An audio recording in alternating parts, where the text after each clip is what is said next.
Hi, welcome so much. My name is Tanya Lombroso. I'm a professor of psychology at Princeton University, as well as one of the two organizers of today's event. My co-organizer, Neil Van Leeuwen, is a philosopher at Georgia State University, and he's also joining us today. On behalf of both of us, I'm really so happy to welcome you to the Nature of Belief seminar series. This is going to be an 8-part virtual seminar series funded by the John Templeton Foundation. And in the series, we're going to be exploring questions about the nature of belief across a variety of domains and using a variety of methods. You can find out more information about the series, including all 8 of our sessions at cognition.princeton.edu/belief. That's also on the slide that you're seeing. And that's also where we're going to be posting a video of today's talk, as well as links to our future talks. Our first speaker in the series will be Gale Sinatra, who I have the honor of introducing. But before I do so, I just want to make a quick note on some logistics for today's virtual seminar. So we're going to ask everyone to please keep their microphones muted throughout the presentation. But if you do have questions, we really strongly encourage you to write those into the chat. And you can write those throughout the talk as they come up for you. Both Neil and I are going to be monitoring those questions. And at the end of the presentation, we're going to have several minutes during which we hope to be able to ask as many of those as possible to our speaker. And either Neil or I will read your questions, or we'll call on you to unmute yourself and ask at that point at the end of the presentation. Today's speaker, Professor Gale Sinatra, is joining us from USC's School of Education, where she's a professor of psychology, as well as the Stephen H. Crocker Professor of Education. One facet of her research has explored learning and science, as well as the public understanding of science. And in these areas, she's investigated how cognitive, motivational, and emotional processes interact to shape understanding and belief in a variety of domains, including topics like evolution and climate change. She's also the recipient of too many awards and honors for me to list, but I do want to note that she was recently elected as president of the American Psychological Association in their Educational Psychology Division.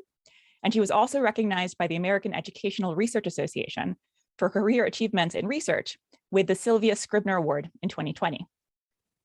She's also the author of a book co-authored with Barbara Hoffer that was published earlier this year, and that's called Science Denial: Why It Happens and What to Do About It.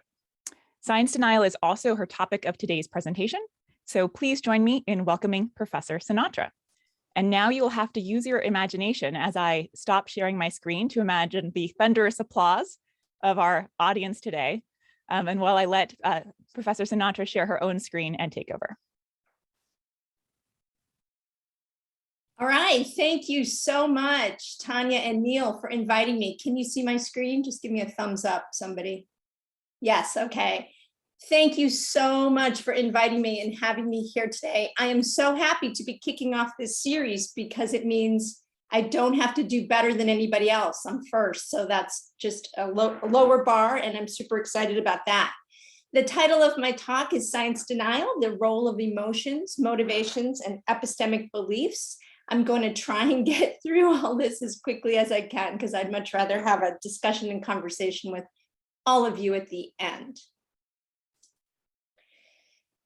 Okay, so my screen's going to be futzy today. Okay, public understanding of science. Why does it matter? This is the beach border between 2 counties in Florida during stay-at-home policies that were enacted in April of 2020. And as you can see, interpretations of the science led to different policies, and it impacted how people go about their day-to-day lives. So we've been interested in, by we, I mean my co-author and collaborator, Dr. Barbara Hoffer of Middlebury College in Vermont. We've been interested in this topic of public understanding for quite some time.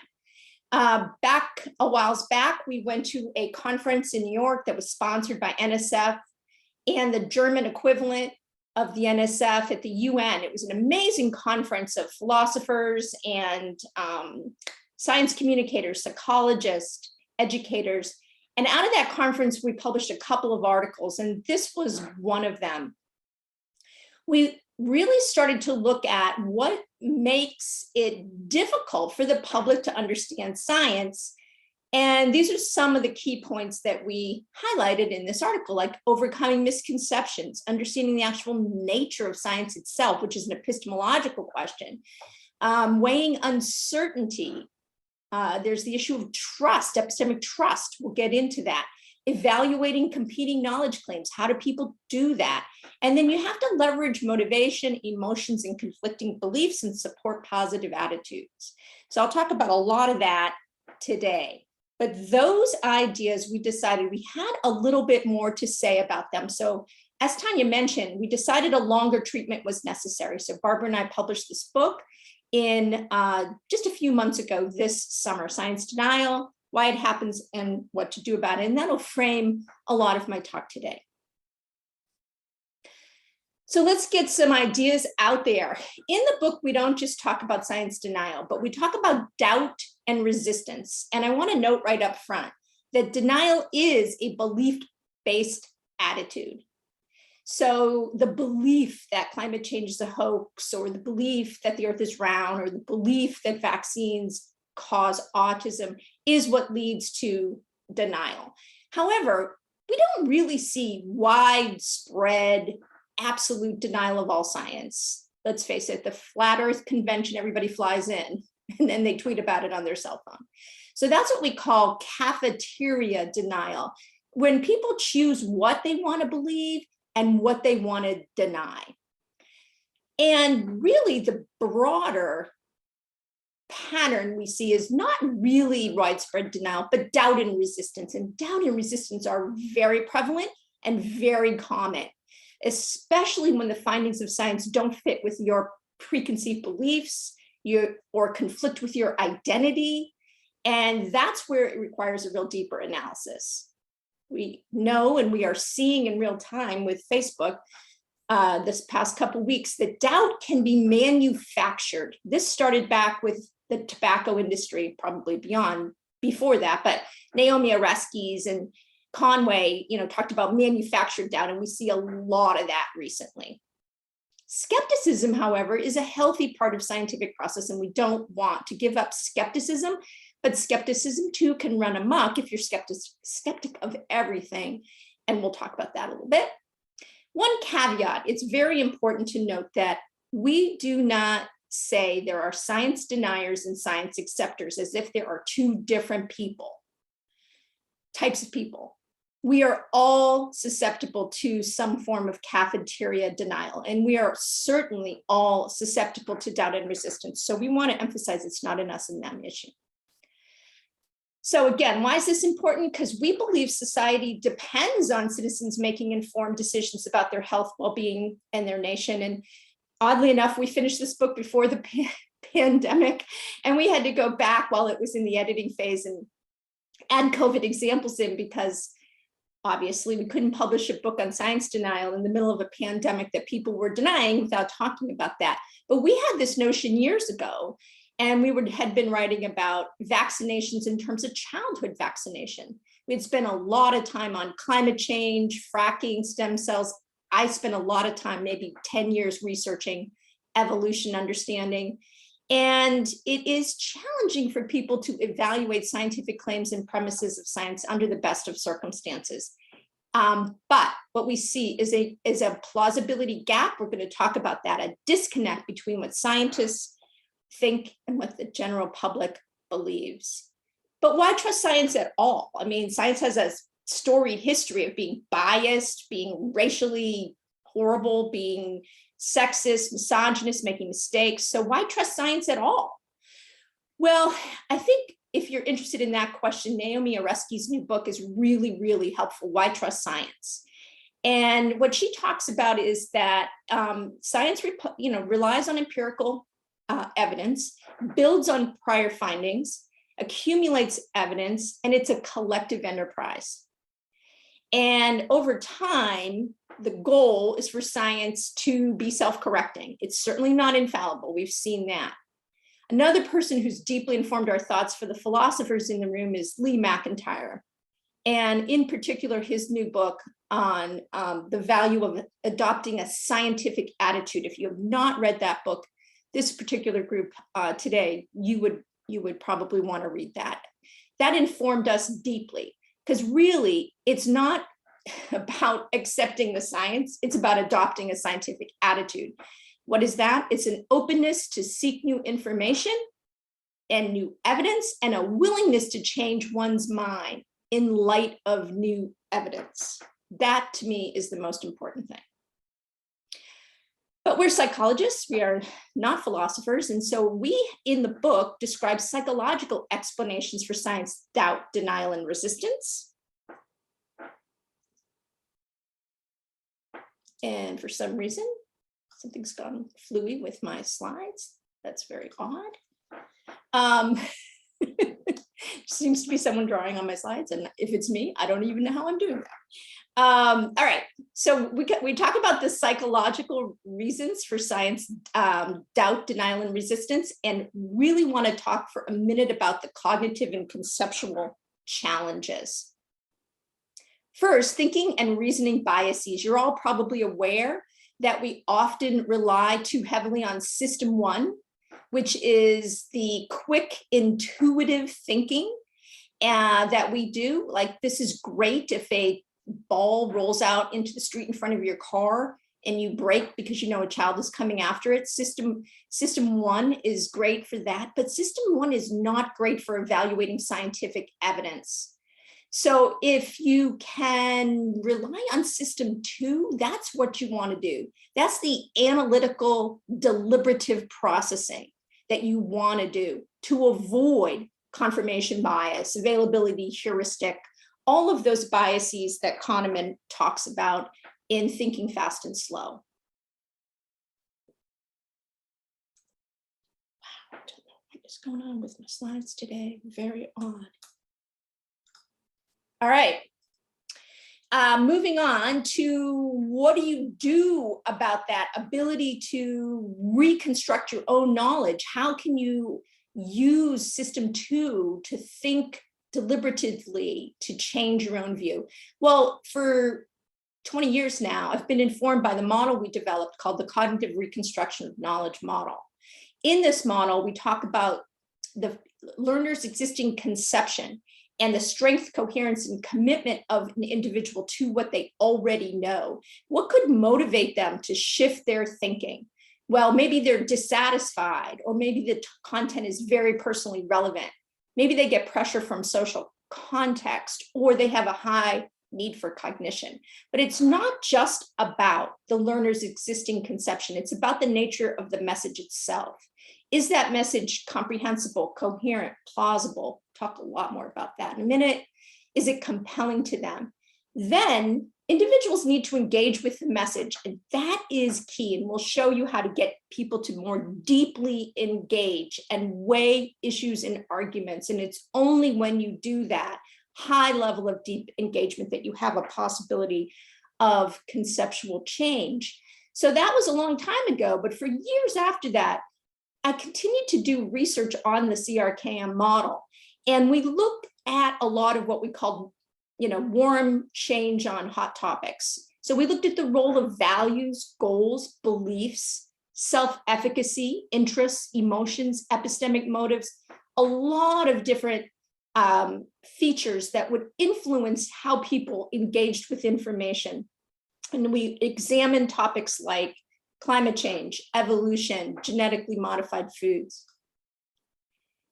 The intersection between conceptual knowledge and attitudes, attitude being the pro-convalence towards a particular topic, is very intriguing to us. So a social psychologist and collaborator, Vivian Saranian, and I proposed this sort of 2x2 framework that looks at learners' existing conceptions as either accurate or inaccurate, and then their knowledge, and then their attitude, their attitudes towards something as either in favor or against. And so you can imagine someone with accurate knowledge about climate change who is pro action, pro carbon tax, pro some sort of action. So those people are in one category, but you can also have inaccurate knowledge and be pro action. And maybe you think it's just general air pollution that causes climate change, but you might still be in favor of cleaning up the air. And the only problem there is you might not understand the true causes. CO2 reduction is what you have to get to. You could have an conception, but you can be against anything related to climate change policies because perhaps you think they're too expensive or unlikely to work. So we got COP 26 coming up next week, and you're going to see a lot of this group, a lot of people in that box. Then you have people with inaccurate knowledge and they have a negative attitude. And we like to call this low-hanging fruit. We believe if you can upend the apple cart of people's misconceptions about something like climate change, you have a chance of shifting their attitudes. Important for this conversation is emotions aren't listed here, but in all of our work, the emotional valence, pro-con, is aligned with the attitudinal valence. We have never found it to be anything but. But we have to talk about the media landscape. We're in the middle of this brouhaha about how Facebook is destroying humanity. So we have to talk about the digital environment because that is where everybody gets their mis and disinformation about science. So what happens is in science communication, we suffer from this balanced reporting technique. So, journalists are trained to, be fair and balanced in their reporting. And so you'll see, Bill Nye, the science guy, against a science denier. And that is balance as bias is what we call it. In other words, if you portray the climate debate, which now includes almost 99% of scientists on the human-induced climate change side, and you show some climate denier, and then you are portraying it as 50-50. And that gives this disproportionate visibility to the deniers, and it also creates this manufactured doubt and exploits the uncertainty, as Naomi Oreskes has talked about. If you look at this chart, what you see is the scientific evidence, 97, now 99, and the media coverage. What does the public perception mirror? It mirrors the media coverage. So how do you make sense of scientific claims within this digital world? Well, a lot of people ask us, well, science denial new? No, it goes back to Galileo and probably before that. But it's now amplified through social media. Galileo did not have a Twitter feed. So now we have information, misinformation, and disinformation spreading virally, which is now a bad metaphor. So online sources are really hard for people to validate with accuracy and without bias. And the reason why is because they've gotten very, very savvy. You've probably fallen for misinformation online. I've fallen for misinformation online because people have gotten pretty savvy on dressing it up and making it look really legit. And so what we say in this article here, Sinatra and Lombardi last year, is how is it that you can evaluate evidence and judge the plausibility of that evidence online? It isn't easy. And then how did people decide what knowledge to accept? What we're seeing is articles that people share on Facebook is where people get their science, which is a disaster, as you're well aware. And then there's our social media bubbles, so we get reinforced, and then we have an erosion of trust and expertise because we tend to trust our friends on Facebook and not like Dr. Fauci, for example. So in this article, we say, well, what do? Well, first stop, step back, try to evoke that system to processing, follow sourcing best practices. You have to become your own fact checker, open up a incognito window, search again, read laterally. There's all sorts of strategies. You want to definitely evaluate the connection between evidence sources and alternative claims, not just the claim. And then we argue strongly that you have to reappraise your own plausibility judgment about that claim. We'll show you how to do that. Come to a tentative judgment and then only share information you verified. Nobody's doing this. Everyone's clicking on the headline and sharing. And that's why like Twitter now says, oh, do you want to read the article first? Can you shift beliefs on hot topics? Yeah, but it's really, really hard because what we find is that there's sort of a hat trick of change. There's 3 types of change that really are necessary in order to shift prior beliefs on controversial topics. First, overcoming misconception, conceptual change. We showed you that model that suggests that can be done. Attitudinal and emotional change, shifting the valence in those. They are linked in all our work. In other words, we've never seen a topic where you had a positive attitude and negative emotions. So if you have positive attitude, you tend to have positive emotions. If you have negative attitude, you tend to have negative emotions. We have found you can shift the valence of both. But then you need this third tricky thing called epistemic conceptual change. This is where you need to actually change people's thinking about the nature of knowledge itself. This is the epistemic question, and the nature of science. Whoa, sorry. Not sure why this is fussing with me today. Okay, so how do you do that? How do you change somebody's misconceptions? We've done a lot with refutation text. Refutation text is when you state a misconception, refute the misconception, and you explain the scientifically valid position. We've done this many, many times, and we have found you can shift both knowledge, attitudes, and emotions this way. It's mixed bag research here. So what we're doing right now is we have an NSF-funded refutation text meta-analysis with colleagues because we really want to see how effective this technique is. We believe it is effective, but there's some key factors that make it effective. For example, you've got to provide the scientific explanation. How do we do that? Well, we've done it on a variety of things like the greenhouse effect. We've been able to show that you can enhance refutational information with graphics and analogies. We have found that when you do that, you can improve the impact and power of the refutation. We've also tried it with persuasive texts. Persuasive texts are designed to shift attitudes, not necessarily knowledge. We have found that when you have persuasive information, you can shift people's attitudes towards something like climate change.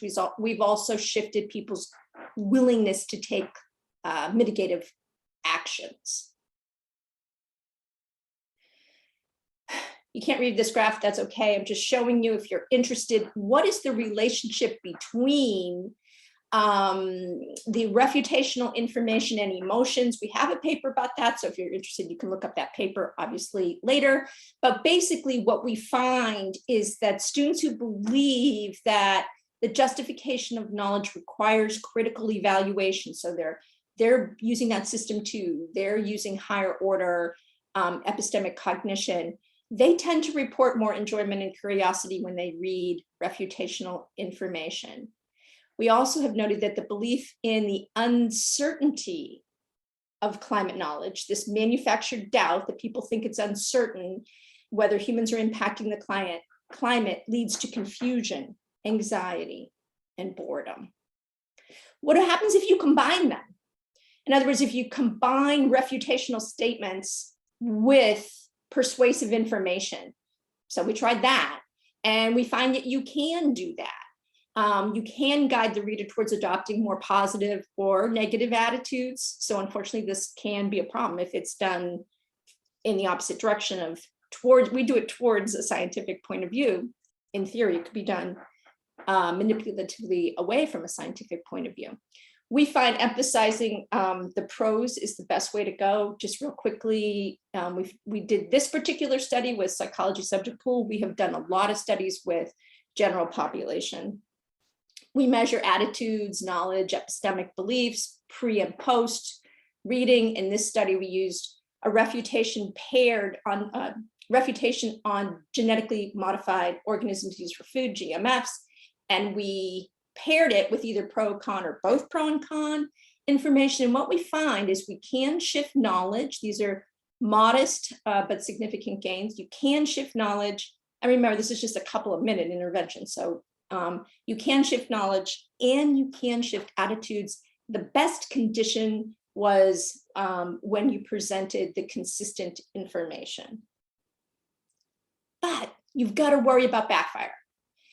You don't have to worry too much about backfire, but you have to worry about it a little bit. So what I mean by that is backfire effects are when you refute misconceptions, sometimes you get an ironic strengthening or intensification of the original belief in the misinformation that was the subject of the attempted correction. This is the definition Lewandowski et al. Use. We've examined backfire effects, and consistent with the research of others on this, they tend to be small. And it really depends on who it is that is backfiring. And so this is sort of a subtle point, but we feel the best way to go on reducing backfire is to provide clear explanations of the scientific information. In other words, you can't just tell people you're wrong and then move on. That will tend to backfire. All right, so now getting to the epistemic cognition you need to make any of this work. What's epistemic cognition? It's how individuals think and reason about knowledge and knowing, and how do they apply those beliefs to learning about something like climate change or the pandemic or GMFs. It's questions like, what is knowledge? How do we know what we know? So those epistemological questions, but it's applied to our own learning and understanding of science. So what are the sources of knowledge and why? Who do you trust? What this all influences your scientific understanding, deciding what counts as evidence, resolving competing knowledge claims, evaluating information critically. How do you integrate multiple sources of information, especially when they're in conflict, and how do you incorporate that new knowledge? You're probably well aware there's somewhat of a developmental trajectory on the development of the ability to think epistemically about knowledge and knowing. Goes from sort of an absolutist thinking. Younger students tend to think this way, that knowledge is dualistic, certain. Even if you don't advance out of this stage, developmentalists would say that you get kind of stuck on the issue of uncertainty. And you would think that, well, 97% isn't good enough, so they still don't know. You can also advance to multiplist thinking. Multiplist thinking is also not great because you would think all knowledge is tentative and relative. And this is where you get skepticism run amok, where you're unable to really believe in any consensus science. Or you could advance to an evaluativist thinking, where you definitely understand the relative nature of uncertainty and what that means, but you have a criteria for evaluating knowledge claims and sources of authority, and you place a value on evidence and critical thinking, and you adopt this scientific attitude as Lee McIntyre has described. We're not going to go through this model. I'm just calling your attention to it. We incorporated all of this into our conceptual change model. So this is the updated conceptual change model that we showed you earlier. We updated this in 2016 to bring in more epistemic cognition and these plausibility judgments. So won't go through this except to say that re-evaluating your initial plausibility judgment, how plausible do you think it is that people can impact the climate? If you can thoughtfully re-evaluate that plausibility judgment, you can shift your thinking. How do you do that? Well, we're going to show you. So to reevaluate plausibility judgments, it takes critical evaluation to promote this higher quality, deeper engagement from the old model about the plausibility judgment. It's a coordination of theory and evidence in a controlled and conscious manner. This has to take system 2. This has to take high metacognitive engagement. We've done this with students, middle school students. This was in a highly diverse, low-income neighborhood. We taught 7 classes using this critical evaluation technique, and 7 with their regular classes taught by their classroom teacher, both treatment and control. We administer a bunch of stuff, pre-instruction. We compare the treatment to the control conditions, and we administer a bunch of post-administrations. What is the treatment? The treatment is a model evidence link diagram, which is an instructional scaffold that helps students weigh issues and evidence against 2 models. I'll show you how that works. We call it the MEL for short. In this particular study, it was a climate change MEL, but Doug Lombardi has gone on to do this with multiple scientific topics. Here's the model evidence link diagram. You give students two models. Model A, for example, would be human-induced climate change. And then you give them a skeptic model. In this case, we gave them a popular skeptic model, which was increased solar radiation.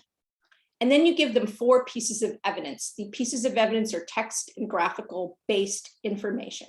And then students have to evaluate each of the pieces of evidence against each model. So you look at evidence number 1 and you say, does this support, strongly support, contradict, or have nothing to do with model A? And then you do it again for model B. So you evaluate each of the 4 against both models. And then we ask students pre and post to rate their plausibility of each model and say which model they think is correct. And what we find, and Doug's done years of research now on this technique, is that pre to post, students who engage in the model evidence link diagram reasoning scaffold change their plausibility judgments. They reevaluate the plausibility, initial plausibility judgment you saw from that model. They reevaluate it from pre to post as more plausible for the scientific model, and that they rate the scientific model as more correct than the skeptic model. And in this case, what we showed is the treatment group increased their acceptance of humans. So they had specific conceptual change. Humans as the cause of climate change, and they decreased their acceptance of skeptical explanations like orbital change, for example. So it isn't just about thinking and reasoning, it's about motivations, identity, and emotions. We all know what motivated reasoning is. It's motivations that can bias our understanding. Individuals are much more critical, for example, of the research methods of a study. They don't like the outcome. And it's deeply linked to our identity. So we tend to accept scientific findings of climate change depending on what political party we're in, for example. We also know that this doesn't go just one way. Liberals also have issues in science that they are doubtful and resistant to as well. How does social identity work? So obviously you have a group membership that you care about, that's your in-group, and you tend to conform to your in-group's attitudes, norms, and behaviors. So in-group messaging tends to be more persuasive than out-group messaging. We're seeing that mommy groups are very, very influential in the anti-vax movement. This was way pre-COVID. This was from childhood vaccination, for example. And this sense of self is tied up with identity. We saw during COVID just a couple of months ago, the Delta variant outbreak in the Ozarks. People were going to get vaccinated in disguise because they did not want their friends and colleagues to see them going against the in-group view that you shouldn't get vaccinated. Is there anything you can do about that? Yes, you can. We have found you can use social identity framing to change the identity group people are identifying with. We all have multiple identity groups. And so we did this water conservation study in Southern California in the summer, and we managed to shift people's identity group membership using social identity framing. Social identity framing shows that in-group message is more persuasive when they come from someone in the in-group, so you got to change the in-group. We compared this approach to the typical what's called knowledge deficit view, which is this view that you can, if you own a house, you've seen that you get consumption information from your water or power source, and they'll tell you you're using more or less than your neighbor. This turns out to be a disaster because if you're using less than your neighbor, you just use more. So we compared that typical approach to changing to a social identity frame where we use a lot of we language. We Southern Californians, we conserve water, we care about the environment, we. So we get them to identify with the zeitgeist that Southern Californians care about, water consumption. And what we found was we were able to reduce water consumption for the highest water users in the middle of the summer, which was quite a big finding. We actually measured water consumption. But Social identities depend on who you trust too. Like social identity sort of determines who you trust. You tend to only trust people in your identity group, which is eroding trust and expertise. So we like to say you shouldn't crowdsource information on vaccination unless your social crowd is a bunch of infectious disease doctors. So then you could do that, but really you shouldn't be crowdsourcing this information. This is how individuals decide what knowledge to accept, what authorities to trust, and we know that this has become a huge problem. An example would be teaching about climate change when you don't trust the science. This is a study, I'm not going to go into the details, but one of the teachers in this study was very distrustful about scientists. This had to do with ClimateGate, long story, but this was a release of some emails that looked suspicious and people jumped all over it. And this particular teacher said she didn't want to teach about climate change because science lied about it. So, do we have a scientific literacy crisis? Well, yeah, we definitely need to improve science ed. I'm an educator, so of course I would say that, but it's definitely not just about increasing scientific knowledge content. That knowledge deficit view definitely doesn't work. Scientific literacy is much more than knowledge of scientific content. It's knowledge of the process of science. The next generation science standards tend to emphasize what it is that scientists know, but more so how they know it. The epistemic question, the process of science, the origin, production, validation of knowledge. And this is what people don't understand. So during the pandemic, we were all washing our groceries and then, whoops, we don't need to do that. It's not spread by contact. Now you need to wear a mask. And the public reaction was, you scientists flip-flopped or you lied. Well, no, it was a novel coronavirus. It's new and the scientific evidence changed. And that is something that people who understand science understood, but people who don't understand the nature of science were very concerned by that. All right, so to wrap this up as quickly as possible so we can get to questions, what do you do to leverage interest, emotions, and motivation? Well, we've done it in the classroom and outside the classroom. So here's an inside the classroom experience that we developed with Hot Wheels cars and tracks called speedometry. And here we leveraged students' natural enjoyment and interest in toys. Everybody loves Hot Wheels, to teach about force in motion. And what we did is an NGSS aligned curriculum that had students ask and answer their own questions and engage in the inquiry process. And this was a wonderfully successful study. These materials are available for free online for anybody to enact in their own classroom. But we've also done it in informal learning environments. We're currently working with La Brea Tar Pits here in Los Angeles, which is a amazing museum and natural archaeological site where there's science occurring right now, excavating Ice Age animals like mammoths and saber-toothed cats. But it's really difficult to figure out, you're standing there next to a 30-story glass building, to imagine what was there during the Ice Age 25,000 years ago.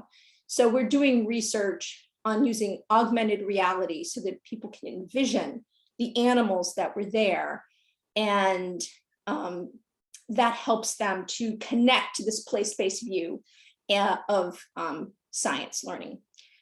We've examined different ways to do this, technologically speaking, and basically people in this experience are seeing a virtual pit of bubbling asphalt, and they discover fossils, and they send them to the lab, and they learn about Ice Age La Brea. This was way before that TV show. If you've noticed, there's now a TV show on La Brea, which gives us more work to do because they're promoting a lot of misconceptions. Our first study out of this showed that it definitely did increase scientific knowledge, and it promoted interest and emotions, positively so. And we're now moving to using a lot of low poly animals. And in our second exhibit, we're developing the animals will walk by you, giving you a more immersive experience. And we're testing that starting this fall. What else can we do about science denial besides teaching science in formal and informal settings? Well, in the book, we say you've really got to move towards actions. So the second subtitle of the book is Why It Happens and What to Do About It. And this is the what to do about it. So chapter 8 is all recommendations. And our recommendations focus on what individuals can do, what educators can do, what policymakers can do, what scientists and science communicators can do. So for individuals, we say that you have to cultivate the scientific attitude in yourself. You have to appreciate it in others. You have to improve your own search skills, become more evaluative of scientific claims, be aware of your own biases and motivations when you evaluate information. Think critically, value science in our public space.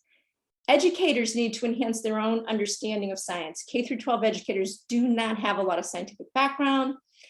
We want them to learn more about and teach more about the nature of science. We want them to let students experience their own ask their own questions and experience the answers to those through their own inquiry, and be more aware of the beliefs, attitudes, and emotions of their students. Foster digital literacy. Science communicators, we need more science communicators. As you know, newspapers, local newspapers are disappearing. And in those local newspapers, if they still exist, there's usually not a science column anymore. We need more writing about science. We need better writing about science. We need science communicators to write about how scientists know what they know, and to stop both sidesing it. Oh my gosh, that would be helpful. What can policymakers do? Of course, we'd love to see policymakers listen to and hire and listen to science advisors. We're seeing a lot of differences across the nation and across the globe in the pandemic response. Portugal's been particularly successful in managing the pandemic and getting their population vaccinated. And when you ask why, they say it's because they depoliticized the entire pandemic. We did the opposite. We over-politicized it, and that's where we are. We would like policymakers to push back on this trend of ignoring fact-based information. We're seeing this explode right now with the Facebook papers. We'd like there to be more rigorous teacher standards and more accountability for these algorithms, these mysterious algorithms that we don't know about how they work and how they're promoting mis and disinformation. And what do we want? Evidence-based science. And when do we want it? Well, after peer review. I'm happy to take your questions.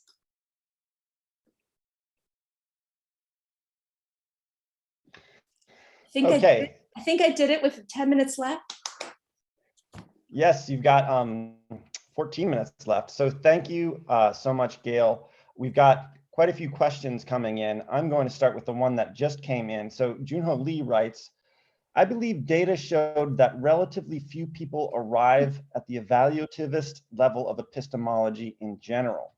Would it be possible to train the public to adopt higher level of epistemology, at least when thinking about certain topics like science, right? So how do you not just educate them, but bump them up to a higher level? It's very effortful. Junho, you're absolutely correct that it is not the case that the overwhelming members of society are evaluativist thinkers. And that isn't just a developmental process, but it's an educational one as well. People have, in fact, done interventions. They take a long time. It isn't the kind of brief interventions I talked about early in the talk, but much longer term interventions. If you look at Clark Chin's work, he's done year-long interventions to improve epistemic cognition and epistemic reasoning in high school students. And it's definitely the case that we see college, university, master's degree programs, longer term evaluativist, where you're taught to appreciate evidence and weigh evidence can be effective. So yes, it can be done, but it's really effortful. It's not done quickly. The studies that I shared about the model evidence link diagram, we did those in a few weeks. It still had an impact, but it's really more of a months-long process. And it can certainly be done. It can be done in K through 12. It can be done in higher ed. Okay, great. And we have a very interesting question from Tiffany Zhu. Tiffany, I'm going to ask you to unmute, and then you can unmute, and maybe you can ask your question directly if I did that correctly. You there? Yeah, can you hear me?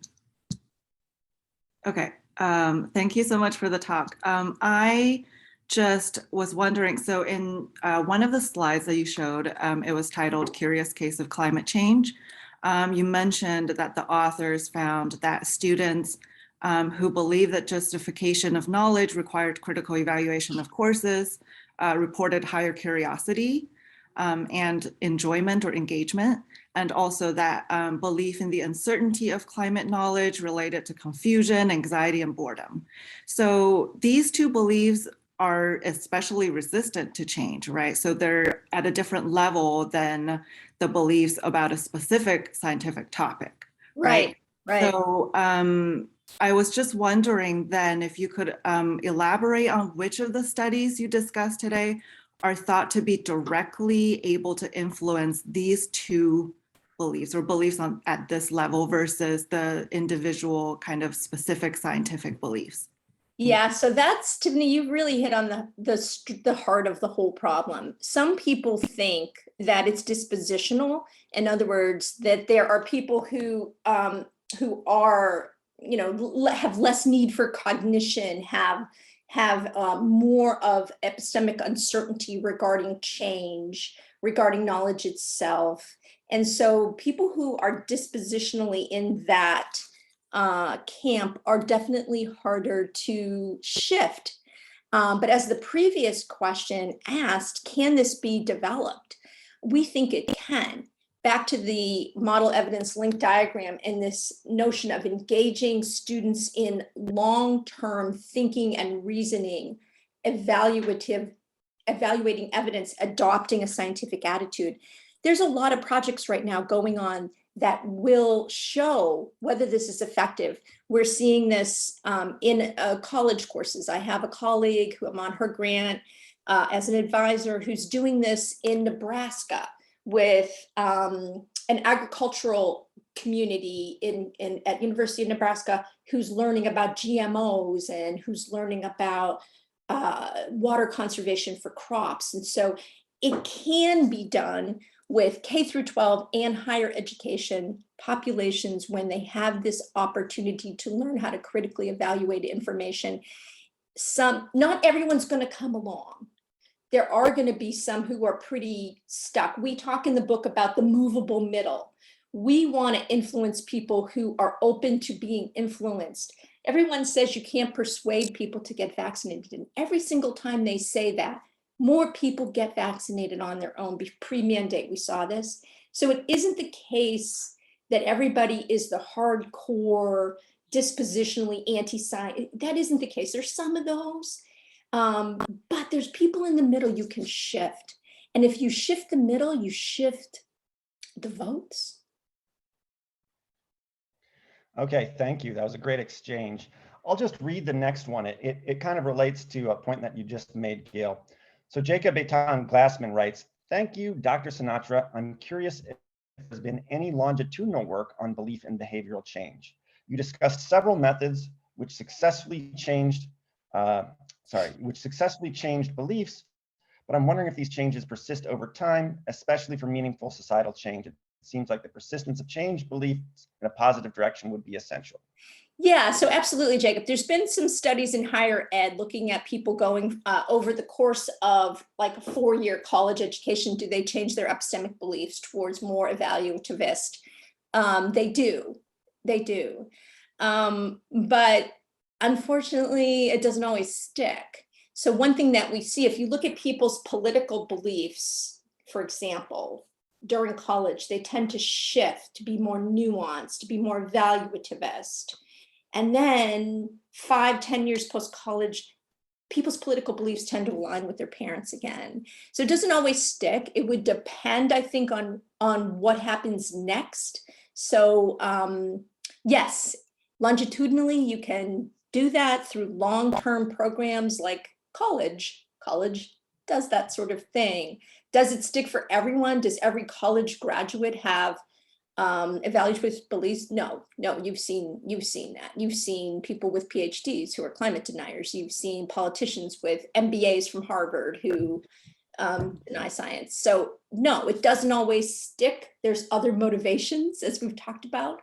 But yes, you can shift this, particularly over long term. Whether people stick with it or not depends on what they do next. Do they continue to engage in evaluative reasoning over time? Great. They don't always. Okay, fantastic. There's a interesting question from Iris Barrett on some of the specific psychological mechanics of how the intuitive systems influence the sorts of processes you're talking about. So if it's okay, Iris, I'll just unmute you and you can ask the question directly. Hey, Gale, so nice to see you. Great talk, thank you. I just wanted to see if we can broaden the discussion of science denial, not only beyond the realm of the natural world, but the psychological world. And here, what might be relevant are not only epistemic styles, let's call them, but also epistemic contents and commitments, such as intuitive dualism, intuitive essentialism. Yeah. In my lab and others, so we have been looking at how they affect how we reason about the psyche. I'm wondering whether acknowledging them could also be relevant to the previous question about persistence. So whether acknowledging these biases could help us fight some of our misconceptions. Thanks. It's so great to see you. And I'm so glad you're doing that work. Yes, absolutely. I would recommend Andrew Stolman's book, if you haven't seen it, Science Blind. Recommend that to the audience. So Andrew Stolman, a colleague of mine, a friend of mine who's at Occidental here down the street from me, he's written a fantastic book called Science Blind. Science Blind talks about essentialism and how we essentialize, in evolution, and why do we think the earth is flat when we're kids? Well, why do we think that all organisms stay the same and don't change over time? So there's multiple concepts that that we come with some essentialist beliefs about, and those tend to shift over time developmentally, and most of them only with education. It isn't something that happens naturally without a lot of education. So yes, I would definitely recommend looking at that as a key factor. And I would recommend Andrew's book, Science Blind, for a really excellent treatment of that topic. And we do talk about that in our book as well. Excellent. Okay, we have a very pointed question from Luis de la Viña Simón, and I'll just read it because it's straight to the point. In many cases, climate change deniers or vaccine skeptics are openly mocked by experts. Is there any research on how these attitudes influence emotions and trust in the scientific community? Yes. Oh, Luis, I'm so happy that you asked this question. Ask yourself how many people changed their mind toward your point of view right after you insulted their intelligence and called them stupid. The answer is 0. So all the mocking, all the, what's it called in German? Schadenfreude, I don't know if I have that right, which is people who are like, he didn't believe in vaccines and he's dead. Oh my God, this is horrible behavior. And you cannot convert anyone over to your point of view by insulting their intelligence. You push them away. It's a terrible practice. What we advocate for talking to people who have different points of view is to listen to them. So for an example, they can have legitimate concerns, not scientifically legitimate, but legitimate concerns. My niece was afraid to get vaccinated because her Facebook friend told her it causes infertility. She's 30 years old. She wants to get married and have a baby. Obviously, that's a legitimate concern. So she's legitimately worried. So what do? You listen to that concern. And you don't call her stupid, and you don't say your Facebook friend's an idiot. You say, geez, that's a really tough thing to think about. Maybe you should talk with your doctor. I have not heard that it has any relationship to infertility. Talk to your doctor, see what your doctor says. Get her to talk to someone she trusts. She did that. Her doctor told her to get vaccinated, told her it wasn't related. She got vaccinated. She went back, told her Facebook friend, and her Facebook friend who spread the misinformation got vaccinated. So the better way to do it is listen and be open. Get them to someone they trust to give the information, because it's not you. They don't trust you. They don't trust you because you are too smart. So you have to get them to someone they trust. And yes, people on Twitter and other places should stop mocking the people who struggle to understand these issues. There's very legitimate questions a lot of them have. Okay, great. I think we have time for about one more question, and I see a very interesting one from Mohit Mukherjee on, I think it's about the relationship between the epistemic and the social dimensions of echo chambers. So I'll let Mohit, I just asked you to unmute and go ahead and ask the question yourself, if you don't mind. Thank you so much for the talk, Dr. Sinatra. It was really interesting. I had so when you were discussing in-group membership and trust in groups, that reminded me of discussions about echo chambers and then epistemic bubbles, where you just systematically filter out a lot of information and you only get a certain type of information coming in. So there's a potential problem focusing on only how to evaluate specific products, such as like single articles of news, rather than evaluating sources of news themselves, Right. and the sources of news that we surround ourselves with. So how do you think, you did like mention shifting the in-group was an effective way. Do you think this is an effective way to tackle echo chambers, or to pull people out of bubbles or echo chambers where they're so entrenched in their views? Yeah, Thanks. it's a really good question. I mean, people, as we're seeing with this Facebook information, people don't fall down rabbit holes. They are pulled down rabbit holes. You know, this isn't an individual's fault. That's another reason why we shouldn't blame individuals. A lot of people are stuck because they've been pulled down these algorithmically, they've been pulled down rabbit holes. There was one case they showed with the internal research on Facebook that they created a fake person. And 2 days after she had her Facebook account, this fake person was invited to join a QAnon group. So what happens is this is not, it's psychologically being exploited by the way our social media is constructed and the whole fake news, misinformation zeitgeist. And so it isn't individuals' fault all the time. It's often not their fault at all. And so we have to recognize that this can't be fixed just psychologically. It must be fixed societally. We must do something about the monetization of misinformation. You know, the whole thing about free speech. Well, sure, you can say anything, but what Facebook is doing is they've monetized it. And monetizing the misinformation is what I think needs to be addressed. It doesn't mean you can't say it, but you shouldn't be able to make money off it. You shouldn't be able to sell snake oil when that snake oil is killing people. And so it really behooves us to think about the situated nature of this knowledge within this zeitgeist. And it's often not people's faults individually. It's the fault of the structures that are you know, really taking advantage of these psychological tropes that we've just discussed. Okay, well, thank you so much. That's a telling comparison between Facebook and snake oil sales. So we can all meditate on that. Let's all give a virtual clap for our first speaker in the series, Gale Sinatra. And thank you everyone so much for coming. Thank you for coming. I'm so appreciative of your time. Thank you very much.